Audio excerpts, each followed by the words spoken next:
Hey there, I'm Brittany Schroeder, and business and marketing are my jam. I'm here to walk you step by step through this crazy thing we call business. I'm a small town girl, chocolate eating, Diet Coke drinking mom, marketing guru, automation Jedi, and all around good time. This is your weekly dose of all things business and life, sprinkled with some fun. This is the Redefine Business Podcast.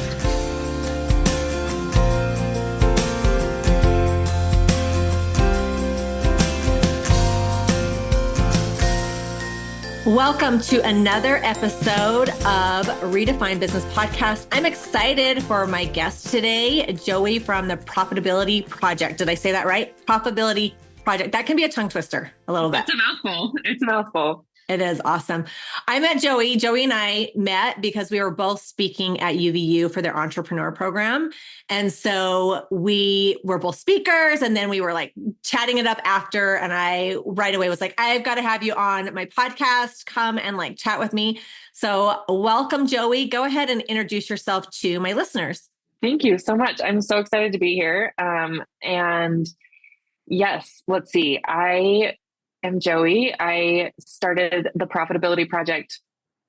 It's been about 4 years now. And after having a background in corporate finance and growing up with parents who are entrepreneurs and saying, I will never be an entrepreneur, had some people reach out to me during the pandemic asking if I could help them just because they knew I was a finance person.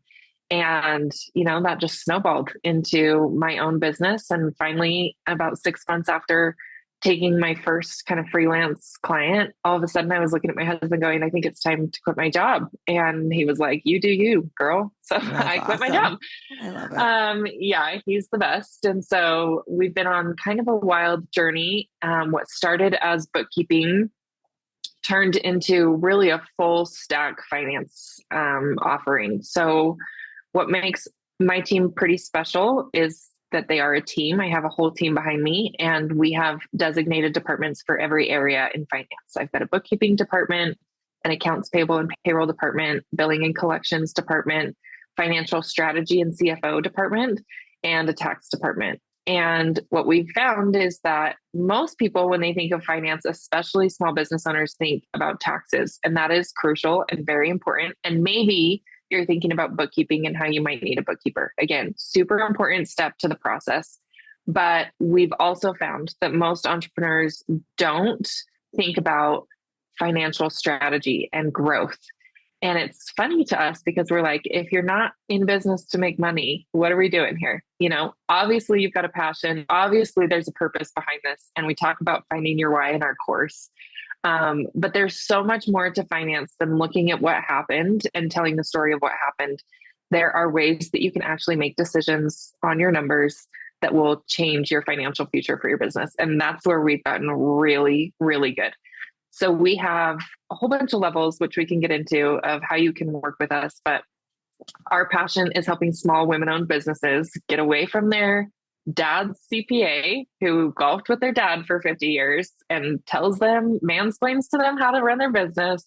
Get away from that guy, come move over to us, and we can help you actually grow your business in a way that's sustainable, doesn't ruin your life, and you might learn a thing or two about finance, but mostly it's just going to happen for you in the background, and you can get back to what you love to do in business. Yeah, I love that. So you're like a one-stop shop for sure. I think one of the things you talked about that I think is something that I think is not overlooked, but something that people don't realize is when you're starting a business, a lot of times it really is, it's just like this great idea. Like you have a great idea. I'm going to do this. I'm going to, but and so you start doing like whatever it is, the business, the product, the service, whatever, and you're excited and it's working. But then I think that's why a lot of small businesses don't survive, is because they don't think of the things like the finances, and a lot of, I was a photographer for a lot of years, and I often like spoke on like business and stuff. And a lot of creatives really, really struggled with that aspect of their business because they're more creative. And I think with me, I'm very left-brained, I'm very analytic, and I had to work more at the creative part of being a photographer. The business part, the finance part came more naturally to me because I like that. But I think a lot of businesses, that's where they struggle, is with the finance part. They are good at one thing And that's an area where it's not really their strength. Can you talk a little bit about, like, what do you see with small businesses when it comes to finances? I would say that I see exactly what you just said, right? And I think with women-owned businesses, there's a little bit of shame involved in not understanding finance. And if I could, would stand on the mountaintop and shout from it, you're not supposed to be good at everything. You aren't. That's not how businesses, do you think that the owner of Apple was the best at marketing and finance? And no, he had a team behind him. That's how this is supposed to go. And so I get a lot of people that come in and do discovery calls with me and they're like, oh, it's really bad. I'm so sorry. Or I feel stupid.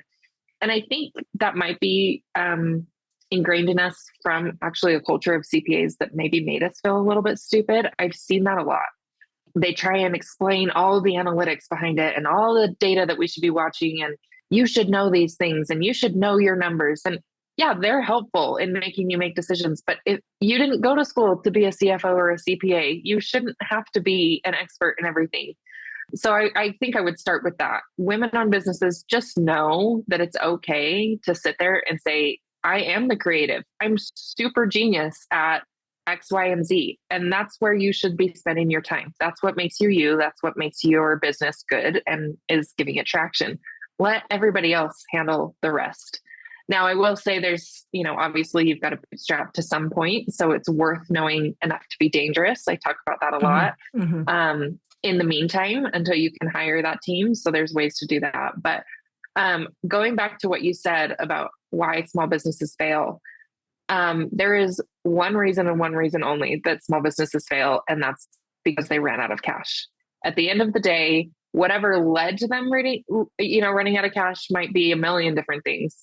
But when you run out of cash is when you close your doors. And small businesses forget that CPAs, again, and bookkeepers are designed for historical finance.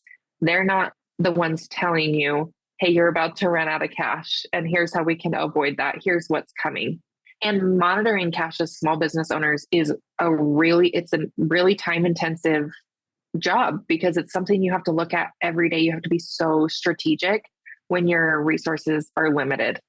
So if I could wish anything for any small business out there, it's someone or something that can help them manage cash flow, not actually necessarily their numbers, but cash flow. Because if you can keep cash flow, you can go another day. You can, be another day of scrappy, or if you got enough cash flow, you can hire the next person or buy the next product or whatever it might be. That is probably the most important metric in my head that small businesses need to watch. Mm-hmm. What do you see are small businesses overspending on? I'm just curious because, oh, sure. As a business and marketing coach and helping people with automations and systems, sometimes when I get in people's businesses, I'm noticing they're double paying for like a lot of different things, like, hey, you have a website, but you also are paying for like Kajabi, and Kajabi has those same they double up on a lot of things. They don't understand that they don't need all these like bells and whistles. But what are you seeing with the finances where people are maybe not paying attention or maybe overspending? What do you see? I would say probably the first one that's the most obvious to me is labor. And the reason I say that is because coming off of me just saying hire the next person. But here's what's hard about small business is, and every business, including my own, has gone through this. You get enough traction that you're like, oh crap, I need help. And then you go, okay, cool. I'm just going to hire the first person that I think will solve my problem. And they are now my help. Oftentimes that looks like, or I guess I've seen, it's your best friend because they know something about business, mm-hmm. or you like them and they need a job right now, so you're going to hire them. Or it's your brother, or it's your neighbor across the street because they've been really successful at whatever. And I'm not saying those are bad things, but mm-hmm. what I am saying is that you have to be so incredibly strategic when you spend money on people, because people are not bought into your business the same way you're bought into your business, and they will inevitably disappoint you if you don't have really clear expectations. And people are very expensive. It gets expensive fast. Especially if they're doing a good job. All of a sudden they want $2,000 and you're only making one. You know what I mean? Yeah. So Yeah. it's hard because you've got to pay yourself, but you've also got to pay people, but you've also got to pay software, all these things. But the number one advice I give to my clients when they are looking to start hiring labor or continue to hire labor is there is a time and a place to hire somebody that's cheap. And there's a time and a place to hire somebody that's good. And as small businesses, we always want to go cheap. And I'm telling you, it's a waste of money. Yeah. Go good. Yeah. Invest in good labor because yes, it's a little bit more of an investment, but they will help you grow. So they will learn to pay for themselves. Yeah. People you get like what you pay you, for. Brittany, totally. People like you, hopefully people like me, you invest a little bit more. And I'm telling you, we're gonna take you a lot further than your bookkeeper or your friend that's done social media before. You know what I mean? Yeah. Yeah. It's gonna have a way bigger ROI for you. Yeah. So well, and that's one of the things, even with me, a lot of times people hire me because I will implement automations and systems, and they don't, and it's an investment. Like, I am not cheap, but it's like, I'm like, do you realize like how much time you would be saving if you had some better systems in your business? You're wasting your time. The other thing I was gonna mention too is, and I talk about this a lot because of automations and systems, is people get overwhelmed. Like, oh, I'm really busy in my business, I need to hire somebody, but they don't have SOPs or systems in their business, standard operating procedures. And they think they're going to get more time, but they really are just spending that time managing somebody else. And so having, I talk about this all the time, that people hire these VAs, and VAs, you can find them anywhere. You can get somebody from the Philippines, you can get somebody like, whatever, but they're hiring people because they want them to grow their business. They're not going to grow your business. If they were going to grow their business, they'd have their own business. But it's about, you cannot hire somebody at $15 an hour and say, okay, market my business and grow my business. You get what you pay for. That's a marketing agency that you need. And so I think it's really important that I love that you said that it's like, sometimes you get what you pay for. You're going to invest and you'll get a return on that if you do it right. The other thing that I see a lot of times with entrepreneurs is like just what you said, like, oh, I know my nephew or my cousin, he's studying marketing in college. I'm going to have him run my Facebook ads. And I've seen this a million times, and people do not know what they're doing. Or I can build a website, and they don't know what they're doing, and you pay a cheaper price, and it ends up costing you in the long run. So it's really important to but I love that you brought that up. That's such a good thing that a lot of times it happens to a lot of entrepreneurs, a lot. Yeah. So, I mean, perfect example, right? I get told all the time, well, my wife's doing the bookkeeping and it's fine. Or my sister, who was a bookkeeper for 10 years, is doing my bookkeeping. Awesome. I'm so happy for you that you've gotten free bookkeeping for 3 years. yeah. Look where you are. Yeah. You know what I mean? Yeah. And there's nothing wrong with that. Bootstrapping it, if you can get it cheap, like, cool. But I'll tell you this, I had a client who was like, trust me, we've got it covered. I just want this, this, and this of what you offer. I'm like, great. So we come in, like, not even 24 hours after taking this project. All of a sudden I'm realizing the last 3 years of their financials are completely wrong. They haven't been reconciled. They haven't, there's this, that, and the other that's going wrong. And we actually had to charge them 10 grand to go back and do 3 years of financials all over again. And guess what that means? They paid whoever was doing it, and then they paid me again. So it wasn't actually cheaper. If they would have paid us 3 years ago, would have been way cheaper, 10 grand cheaper, if they had just done it right the first time. Yeah. So it's so scary to spend cash as a small business owner. I get it. I'm there. I am you, right? I get it. And I'm really particular about my cash because I'm in finance. But I promise you, when you take the leap and you invest in something that's proven to help you grow your business, like you said, Brittany, the ROI will be there. If you just spend cash on something because it's cheap, you're just flushing it down the drain. There's no equity. Yeah. Another thing that you said earlier too, that I wanted to touch on is you don't have to be the expert in everything in your business, and you're not going to be, but I do think it's important to be educated enough that you know how to manage people. And 1,000%. and, like I've taken a bunch, for an example, I've taken a bunch of courses on like Facebook ads, but it was years ago. I know enough that I know how to read the analytics. I know how to do this, but Facebook is constantly changing, just like finance and taxes. It's constantly changing. And so I know enough that I can say like, okay, I know this is working or not, but like, I'm not an expert on it because I'm not doing it every day and I'm not up to date on everything. And so, but I can manage something, and I'll have clients come in that paying somebody to do Facebook ads. I can log in and say like, okay, this company doesn't know what they're doing. Like I can see just by looking at your analytics. But I think a lot of times, a lot of small businesses, like you said, they are like, oh, I'm going to save a dime, but they're really in the long run, they're losing money. And it's important to know enough to manage, but you don't have to be the expert. Hire somebody, hire that out. So I love that you brought that up. We're super passionate about educating our clients on finance. And I get a lot of people that are like, I don't care, just do it for me. And to an extent, I will. I want it to feel done for you. Your time is precious. I want you to stay in your lane. However, I agree with you 1,000%, Brittany. There is so much value in knowing enough to hold my team accountable, because you're not going to know if I'm doing a good job, which I'm kind of really big on getting validated from my clients. I don't know if that makes me insecure, me too. But I'm like, I want you to tell me I'm doing a good job.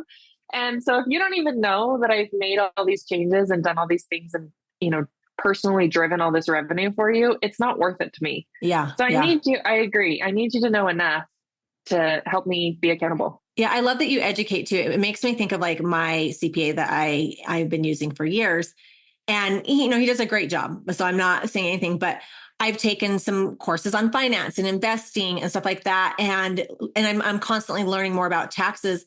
And it's interesting because like, I just hand him over, hey, here's all of my stuff. But as the years have gone on, I'm like, oh, I could have been deducting this for years, but he just didn't ask me because I just gave him my stuff. Or, hey, why was I not doing like, why have I been doing a Roth? I should have been doing a SEP, or, you know what I mean? Just like different things like that. And I think it's, you want to constantly be learning. And I love that you guys educate, because I think a lot of times we are investing in businesses and they just do it for us. And we might be leaving money on the table because we're not educated. So I love that part of, and maybe it's a female thing, I don't know, where it's like, okay, this is why I'm doing this. And did you know you could do this too? So I love that that's like part of your like business model is like the educating. Cause I think a lot of times small businesses are like losing money just because their lack of knowledge, they're just trusting somebody else. And like you said, nobody loves your business the way that you do. Nobody wants your business to succeed the way that you do. You have to take that initiative. So I love that. Yes. Well, Joey, tell my listeners how they can work with you, how they can find you, all of the things. Yes. So probably the easiest way to get a hold of us is on Instagram. You can find us at the Profitability Project LLC. It's a long name. I'm so sorry, but that's where we are. You'll find us pretty quick. When you see our page, you'll know it's us because we've got this big banner that says we're not your dad's CPA. It's pretty sassy, pretty pink, it's very girly.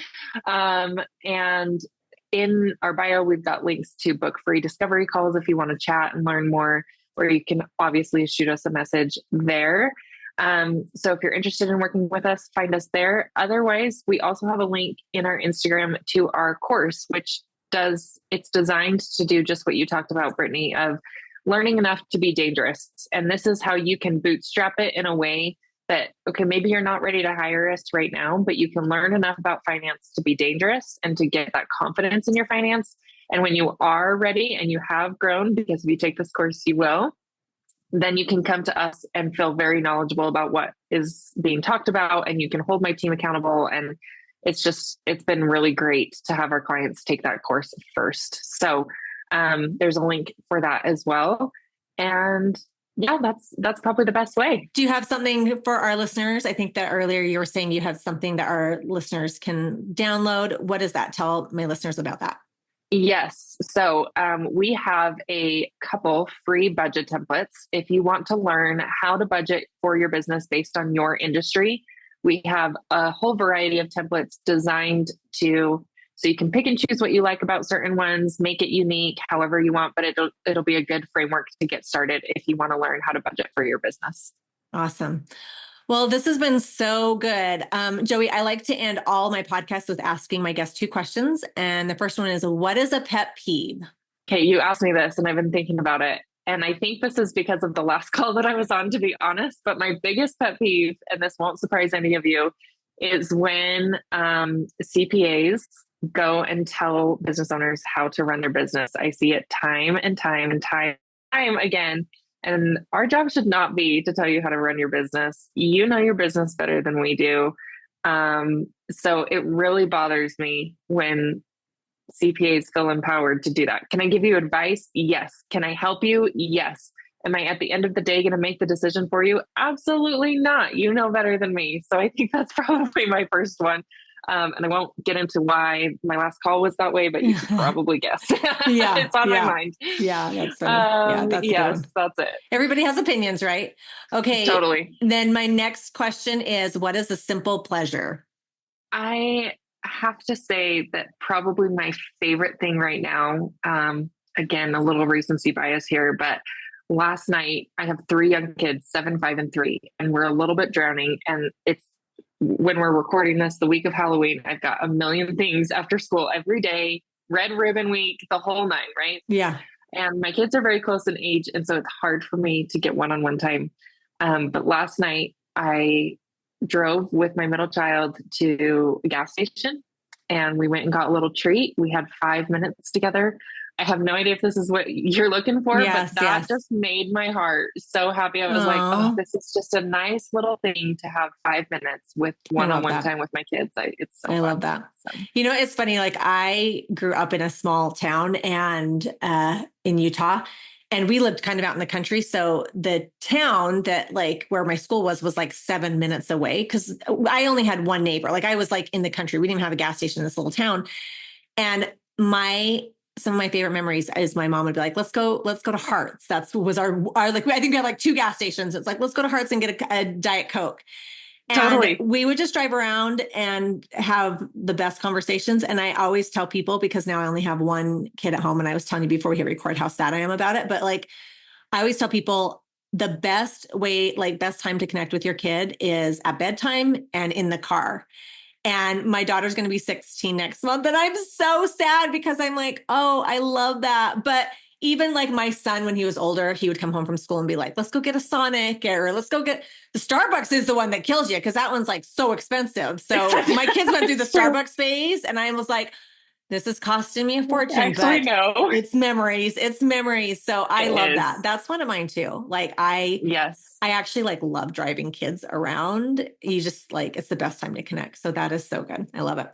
Well, Joey, thank you for coming on. We will put all of her information in the show notes and give her a follow and reach out to her. She is just a wealth of knowledge, just so much. So thank you so much, Joey. Thanks for having me. Great to be here. Let's not stop the party here. Head on over to my Instagram or Facebook group, Redefine Your Business, and let me know your thoughts about today's show. I will see you again, same time, same place, next week.